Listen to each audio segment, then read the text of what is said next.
Alhamdulillah, ni kedudukan.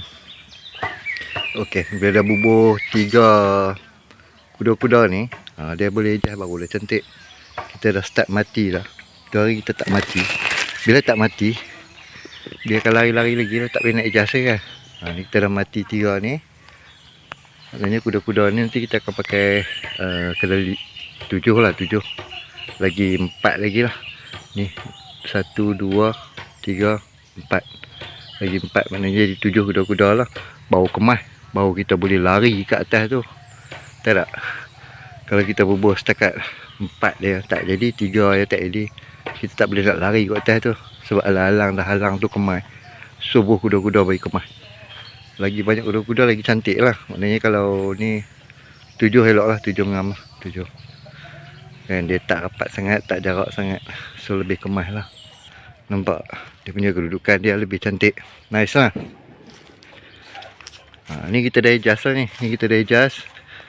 Dia punya, orang kata apa, nak ambil dia punya siku dia tu, square dia tu.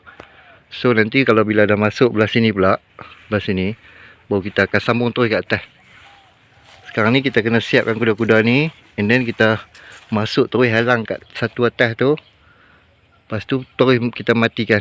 Kita bubuh atas walkway. Nanti kita nak buat kerja senang. Dia pelan-pelan pi sana lah. Pelan-pelan pi. Nampak tak?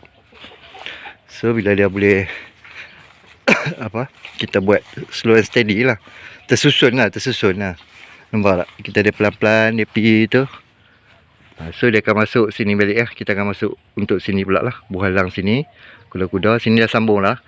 Jadi square dah cantik atas ni. Kita nak naik pijak, nak buat kerja apa-apa senang lah. Start pada tu kita sudah boleh buat kayu panjang lah. Pelan-pelan ambil. So sambil-sambil tu kita dah potong ni. Kita start buah halang ni pula. Untuk letak apa semua sambil rangka ni. Nanti baru kita start ambil cari batu lah kat atas bukit tu. Nak buat store kan. Nak buat store. Adalah konsep kita store. Nampak tak? Okay, so halang tu kita akan matikan lah. Kita akan mati. Nampak tak? Alhamdulillah. Alhamdulillah.